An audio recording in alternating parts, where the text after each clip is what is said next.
eri ababuulizi b'enjiri bonna mu ggwanga awatali kusosola kkanisa kasita obanga wayitibwa Kristo era ng'olina ekkanisa. Wano Soul Television weeweereddeyo obudde obutali bwa kusasulira eri abasumba bonna. N'olwekyo omusumba yenna ng'okubiddwa essimu ekuyita obanga baakukutuukirirawo mu ofiisi yo, kkiriza obuulire enjiri ku bwereere wano ku Soul Television mu program The Pastor's Hour.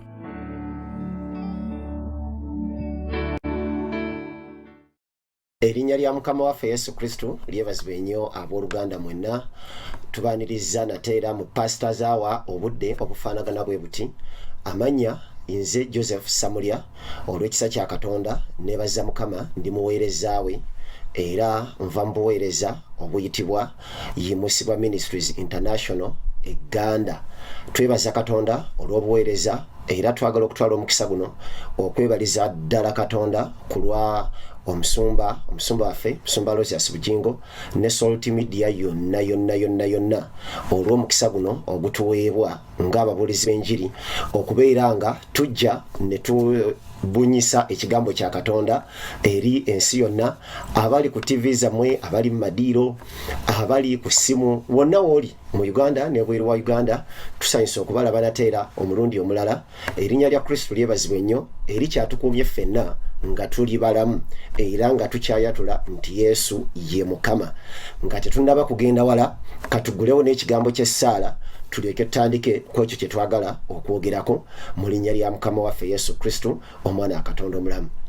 Katonda Kitaffe, Katonda Omwana, Katonda Omwoyo Omutukuvu, twagala okwebaza olw'essaawa zino ze tuli ku platform kuno era mu madiiro g'abantu na buli muntu yenna watufunira.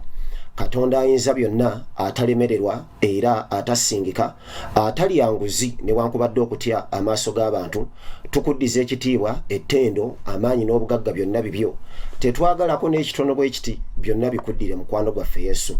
Era nsabira abantu bonna abali ku platform eno olunaku lwa leero, Kabaka ba Kabaka, buli muntu ng'obwetaavu bwe we buli, omusisinkane olw'ekisa kye ekingi, obujulizi buweebwe era erinnya lyo ligulumizibwe, bendera y'obwa Katonda eyimusibwe waggulu olw'ekisa kyo ng'okoze nga enkola zo bwe ziri mukwano gwaffe Yesu. Twaniriza Omwoyo Omutukuvu, twaniriza amaanyi go, amaanyi agali mu kigambo, amaanyi agali mu ssaala, gakke mu masekati gaffe, wabeerewo okusumululwa n'okuwonyezebwa n'omukisa gwa Katonda mu Kristo Yesu Mukama waffe. Amiina era amiina.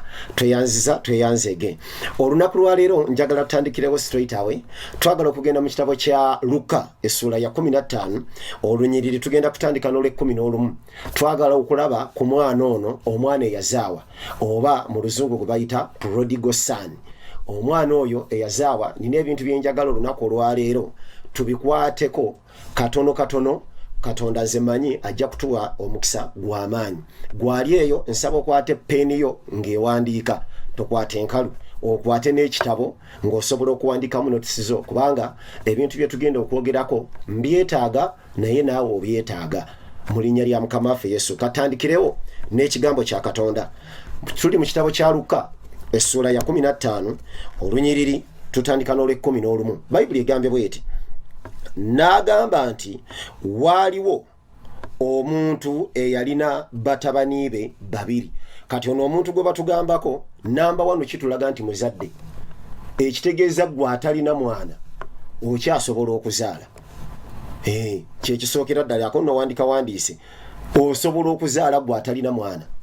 osobolera ddala okuzaala omwana ate soomu naye abasukka mu omu. Yono omuntu gwe batugambyeko nti akola atya. Tuddamu olw'11 Luka 15:11. N'agamba nti waaliwo omuntu eyalina batabani be babiri. Olunyiriri 12. Omuto n'agamba kitaawe nti kitange, mpa omugabo gw'ebintu ebiŋŋwanidde. Ekitegeeza taata w'abaana bano yali alina ebintu, yali mugabi, yali kwegamba yali mukozi nga yakolerera abaana be, era omwana bw'aba ayogera amugamba mpa ebyange ebiŋŋwanidde. Mukama waffe Yesu Kristo yebazibwe nnyo. Nga tetunnaba kutuuka eri wansi gye njagala, ne kino nsaba okiwandiike. Katonda waffe alina bingi ebitugwanira okufuna, oba omuzadde yenna ateekeddwa okuba nga alina byawa abaana. Kibi nnyo okubeera ng'oli muzadde nga tolina byakuwa baana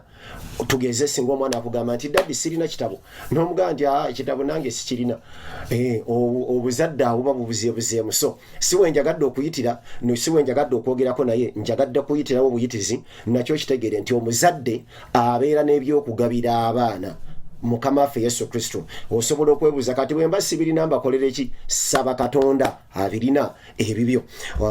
olunyiriri tweyongeddeyo ne lugambo continuation y'olunyiri egambibwe eti kale olunyiri lugambye nti kale n'abagabira ebyobulamu bwe olunyiri lw'13 awo oluvannyuma lw'ennaku si nnyingi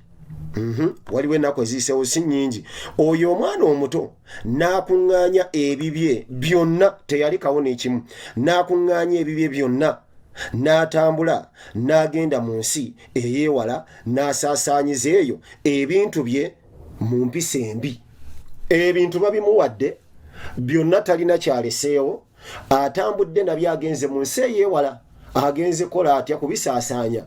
si kusaasaanya nti alina ebyamakulu byakolamu naye bayibuli etugambye nti n'abisaasaanyiza eyo mu mpisa embi kati nakino nsaba nakyo kinootinge mukwano gwange gwandaba ali ku tv yo ku platform yonna kwoli kasitoba ng'oli ku salt media katonda mweteefuteefu okutuwa ebintu bye twetaaga oba omuzadde mweteefuteefu okuwa gw'omwana ndaba mweteefuteefu okuwa by'omusaba naye ogenda bikozesa otya eyo nayo nsonga nkulu ogenda kubikozesa otya ebyo katonda bye yeeteeseteese okuwa by'omusaba kubanga kyangu nnyo musaba mukama nkwegayiridde mpa omusajja n'amukuwa ekivaamu n'otandika omutaagula mukama nkwegayiridde mpa omukazi n'amukuwa ekivaamu n'otandika okumusabula bagiyita batya emigobante n'omuligita emigobante embooku zino ezaddala kirowoozeeko katonda mweteefuteefu okutuwa bye tusaba naye tugenda kubikozesa tutya eyo no nayo nsonga nkulu twogera ku prodigal son gwe tutanaba kutuukako nina kyenjagala tumutuukireko ddala kyenjagala okwogerako naye ng'omusomesa wa bayibuli sobola zino nyiriri ziyitako buyisi nga sikunnyonnyodde mukama waffe yesu kristo yeebazibwe nnyo omwana bamuwadde ebibye bye yeetaaga byasabye taata we nga naawe bw'olina by'osaba bazadde bo byosaba katonda mweteefuteefu bikuwa naye ogenda bikozesa otya engeri gye tukozesaamu ebintu ebituweereddwa ebeera nkulu nnyo okusitula obulamu bwaffe n'abali wansi waffe oba okuziika obulamu bwaffe n'abali wansi waffe n'okunakuwaza ababituwadde n'abo abali waggulu njagala tukigezeeko tulabe singa nga bwe twaweebwa omukisa guno gwa pastors hour tujja ne tuwogera ebitali bya bwakatonda kisobola okutugibwako ge mazima kisobola otugibwako singa twogera ebintu ebitategeeragana naye olw'okuba nti bwe tujja tufuba kulaba nga tusitula calling ya mukama waffe yesu kubunyisa njiri yensonga lwaki olaba nti neera tukomawo mukama waffe yesu kristo yeebazibwe nnyo kati ebintu bye batuwadde tubihandolinga tutya omwana omuto ewaka balina kye bakuwadde how do you handle ekintu ekyo kye bakuwadde okikwata otya okikwata otya kirowoozeeko nno bulungi nnyo olabe ebintu katonda byakuwadde byakyakusobozesezza okuba nga obirina obikutta otya eyo nno nsonga nkulu kijja kusinziira okwo kwongera ebirala oba okukumma awo nawo tuvuddewo tugenze ku lunyiri lwa kumeka olunyiri lwa 14 abaakatwegattako tuli mu kitabo kya luka essuula ya 15 olunyiriri twatandise n'olw'11 kati tukkiridde tuli ku lwa 14 mukama waffe yesu kristo yeebazibwe nnyo olunyiriri olw'14 lugambye bwe luti awo bwe yamala okubirya byonna abiridde bwe yamala okubirya byonna enjala nnyingi n'egwa mu nsi omwo n'atanula okudaagana mukama waffe yesu kristo yeebazibwe nnyo abadde ne byalina babimuwadde nga bwe yabisabye abisaasaanyiza mu mpisa embi enjala egudde kati kino nakyo tukitegeere nti buli lwabeerawo ekintu ky'oba okutte bw'oti manya nti ekintu ekyo kisobola okuggwawo n'osigala ng'ate weetaaga eyo nno nsonga nkulu olaba n'obulokozi buno bwe tulina obulokozi bwe tulina kristo yafiiririra bonna abantu abatondebwa mu kifaananyi kya katonda bonna yabafiiririra naye bw'oba ohandolinga obubi ne bumala bukusimattuka ebiddako abo biyinza obutabeera birungi mukama waffe yesu kristo yeebazibwe nnyo kati ono omwana tumulaba omwana afunye bye yafuna okuva mu bazadde bamuwa oba kitaawe yamuwa bwe yagenda n'abisaasanya bubi aba yakabimalawo bw'ati enjala neegwa ate nno si njala buyala naye nnyingi abaganda batera giyita enjala ani amuwadde akatebe omanyi lwaki batera kiyita ani amuwadde akatebe enjala eba eruma abantu omuntu agenda okulaba nga waliwo ate atudde ku tayimu y'okulya tugeze nagandi atanna ate ono ani amuwadde akatebe nga yategedde nti enjala yagudde mu kitundu kati enjala neegwa bayibuli etugambye nti enjala ennyingi neegwa n'atanula okudaagana mukama yeebazibwe nnyo okudaagana n'atandika okubeera ng'ali mu mbeera mbi naye yali alina kituyigiriza ki nti bw'obeera nekyolina kikwate bulungi tomanyi ddi njala lwenaagwa naye nga yenjala esobola okugwa ekyo saagala kutiisatiisa naye nga ge mazima enjala esobola okugwa ate olubuto lwakula bulala abaganda baga nti olubuto kyoto alusenyera enku yakoowa oba akisenyera enku yakoowa kyoto olubuto leero bwe lulya enkya tojjaga nti saagala kulya era lulijja kubanja terumanyi gy'onajja mmere ddwo lwagala erinnya lya mukama lyebazibwe nnyo kati ono omwana kitaawe yamuwa n'abaako bye yamulekera abooluganda kanzireko ku kanisa katono abalokole tumanyi katonda kye yatuwa tumanyi yesu kye yatulekera tumanyi ekirabo ekyobulokozi gwe naawe ali atanaba kulokoka obulokozi bwa ddala ekirabo ekyobulokozi kya ddala kya muwendo okusinga ne bwekirowoozaako naye okikutta otya okusigala ng'oli mulokole abooluganda tewali ye alina magezi ku kuwangaalira mu bulokole nze ekyo nakiyiga naye buli lunaku twetaaga ekisa kipya ogenda okulaba ng'omaze emyaka egisukka mu 10 ng'oli mulokole ne bwebaza mukama n'ogaa mukama nkwebaza waliyo boolaba nga baagwa ate nga nabo baagala okudda naye ng'olina kubateeka mu ssaala twali twogera ennaku ezo kubeegayirizi ng'olina kwegayirira kati ebintu eby'omuwendo babikwata na bwegendereza mukama yeebazibwe nnyo teri addira ddoola ze n'aziteeka mu nsawo n'azireka nga ziringiza ziti ate koziteekayo eri n'amanya nti waliyo abasibako ne peesa bw'ati n'amala n'akuba ensawo bwe pa n'amanya gye ziri akwese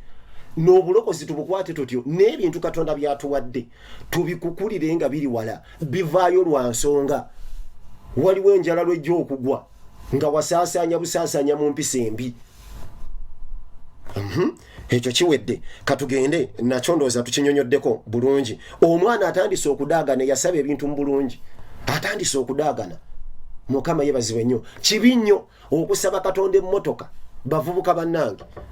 kibi nnyo okusaba katonda emmotoka n'agikuwa n'otandika kusombera mu bakazi bw'otwala ono tomuzza n'otwala oli n'oyo tomuzza kaakati imagine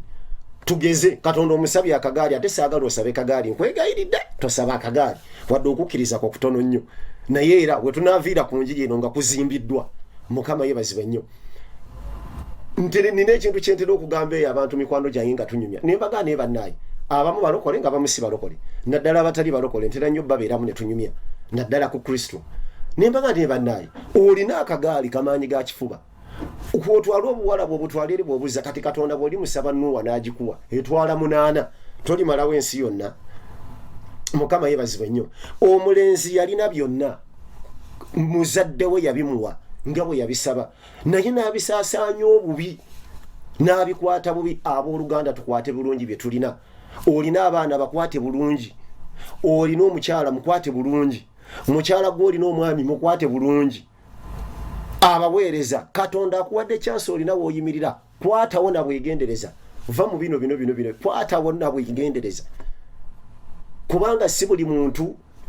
awo wooli si buli muntu nti agenda kutuukawo oba waali waliwo ayeegomba wooli naddala mbuweereza baweereza bannange oyimba okuyimbako kutwalenga kwa muwendo oli asha oba asha butwalenga bwa muwendo oli wa security oba security butwalenga bwa muwendo kikyonna kyokola mu buweereza kitwalenga kya muwendo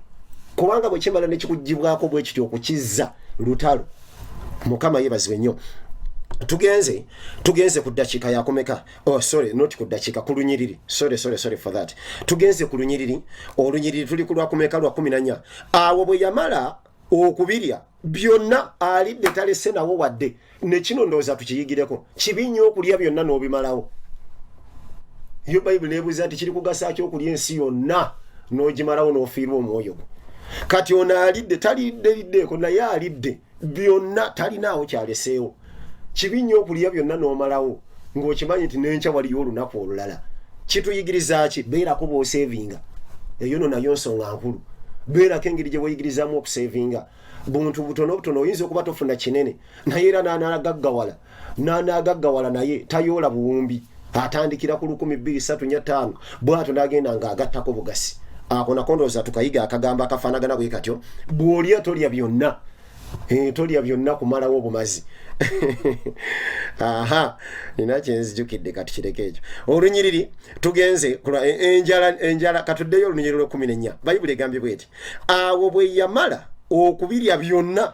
enjala ennyingi neegwa mu nsi omwo n'atanula okudaagana byonna abiridde kati enjala egudde olunyiriri lw'15 lugambye bwe luti n'agenda ne yeegatta n'omwami ow'omu nsi eyo oyo n'amusindika mu kyalo kye okulundanga embizzi nina ekintu kyenjagadde wano mu lunyiriri lw'15 ku kyalo okwo kwaliko omwami ono nze obwongo bwange buŋŋamba ateekwa okuba yalabanga omwana ono ng'asaasaanya bubi ssente kubanga bayibuli etugambye nti ku kyalo okwo era kwaliko omwami abantu abakulu tuyambe ku baana abato omwana omuto ne bw'aba tayagala kumuyamba muyambe kubanga kati imagine ono musajja mukulu bayibuli etugambye nti muntu mukulu bayibuli bweyita omukulu abeera mukulu kasitega nti oyo mukulu omukulu alabye omwana asaasaanya nga bw'atalina kusaasaanya enjala olugudde bwepa namugaja atugende mu mbizi kati nekino tukiyige abantu bonna abakulaba ng'olina bakulaba ng'oli mikwano gyabwe oba bakwagala olina kasita mazima lw'okugwawo baddembe okuteeka we balina okuteeka kubanga oba tokyalina maanyi malala gakuyamba kuyimirira babuka bananga abali eyo mbabuulira gano mazima abantu bonna abakwetoolodde ng'olina kw'olinawo nga olindako kagwewo olimbuulira bajja kugamba omanyi kati kyoba okola kyolina okukola kati genda okuba ebbulooka okuba bbulooka si kibi genda okuba amayinja mbirombe okuba amayinja mbirombe si kibi nagakubako nga nkyasoma mukama yeebazibwe nnyo genda oteme enku nazitemako genda otunda emiyembe nagitundako emiyembe mangoes so byonna si bibi naye akantu kano koolina waliwo abantu abakulaba ng'okakozesa tebajja kulabula nti zikozese bulungi bajja kugamba saasaanya ng'osaasaanya bwe zigwawo nga bakuteeka mu kategore y'abantu mwe baagala ogye kubanga tokyazirina ono omwami muntu mukulu nnyo naye yalaba omwana ono nze amagezi gange gaŋŋamba oba okubikulirwa kuŋŋamba olw'okuba batuteereddewo ekigambo nti n'agenda ne yeegatta n'omwami ow'omu nsi eyo ekitegeeza mu nsi eyo mwalimu omwami nga ye aweddemu gwasindika mu kulunda embizi aweddemu gwasindika mu kulunda embizi aweddemu ate n'abo mu nsi mwebali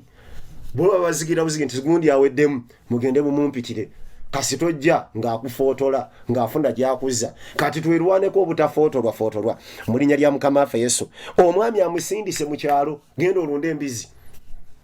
gwe mulimu ogwalyo gwe yali alina okukola kubanga ebibi yabikutte bubi olunyiriri 16 ne yeegombanga okukkuta ku bikuta embizi bye zaalyanga ne watabaawo muntu amuwa ono agenze kulunda mbizi naye n'embizi bye zirya yeetaagisaayo omuntu abimuwa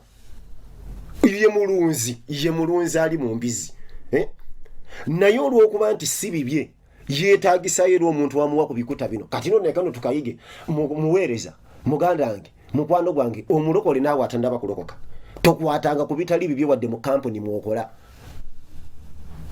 ebitali bibye tokwatako bireke kubanga ono omwami ono omwana tumulabyemu ka disipulini anoonya yabimuwa at least wadde alunda mbizi naye anoonya n'amuwa ku bikuta by'embizi naye naye yabula mukama yeebazibwe nnyo tugenze ku lunyiriri lwakumeka olunyiriri ne watabaawo abimuwa naye bwe yeddamu n'agamba nti abaweereza bameka ab'empeera aba kitange abakkuta emmere ne balemwa nange nfiira wano njala olunyiriri 18 n'agolokoka n'agenda eri kitaawe n'amugamba nti kitange nyonoonye eri eggulu ne mu maaso go sikyasaana kuyitibwa mwana wo nfuula ng'omu ku baweereza abo ab'empeera. Olunyolo lwa 20 lugambe bwe luti n'agolokoka n'ajja eri kitaawe, naye yali ng'akyali wala. Kitaawe n'amulengera n'amukola atya? N'amusaasira. Okay, sorry for that. Kantuddemu olunyolo lwabiri. Olwabiri lugambe luti n'agolokoka n'ajja eri kitaawe, naye yali akyali wala. Kitaawe n'amulengera n'amusaasira, n'adduka n'ambiro, n'amugwa mu kifuba, n'amunywegera nnyo. Oyo omwana n'amugamba nti, kitange, nyonoonye eri eggulu ne mu maaso go,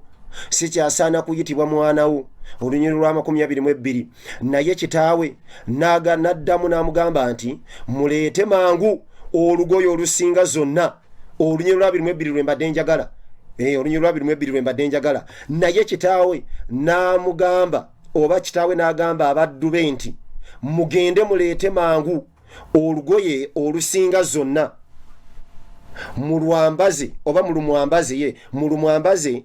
mumunaanike empeta ku ngalo n'engatto mu bigere bye. Njagaddewo ekigambo nti muleete olugoye mulumwambaze.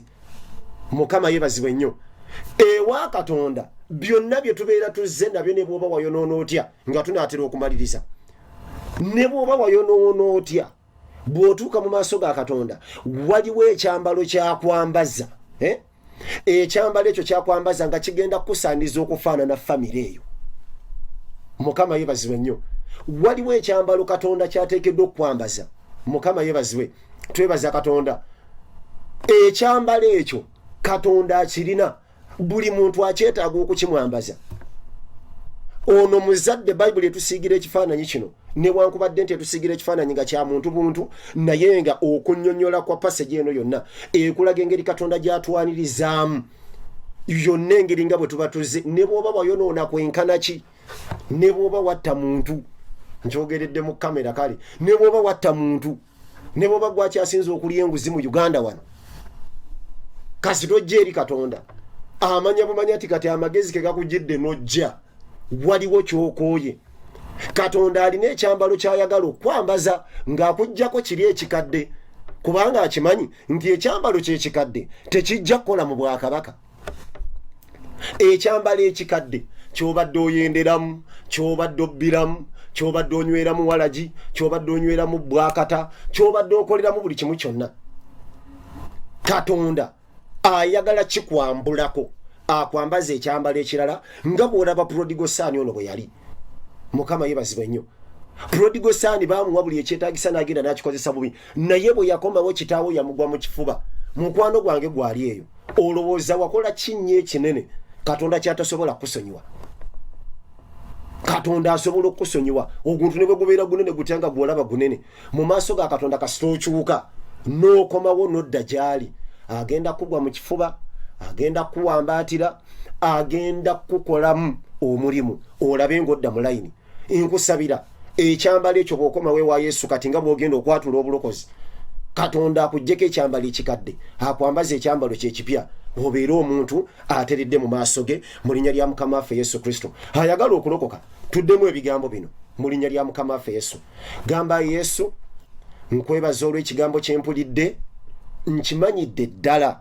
nti ndi mwonoonyi, abadde agwanira okugenda mu Geyeena ku ebyo bye nakola, naye ke mpulidde ekigambo, nzikiriza n'omutima gwange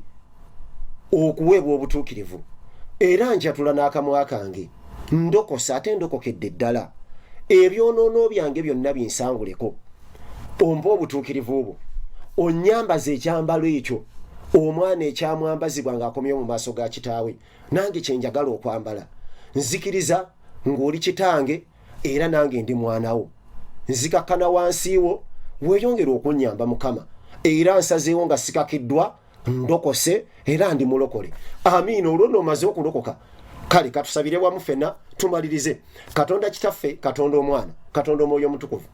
omusajja oyo n'omukazi oyo,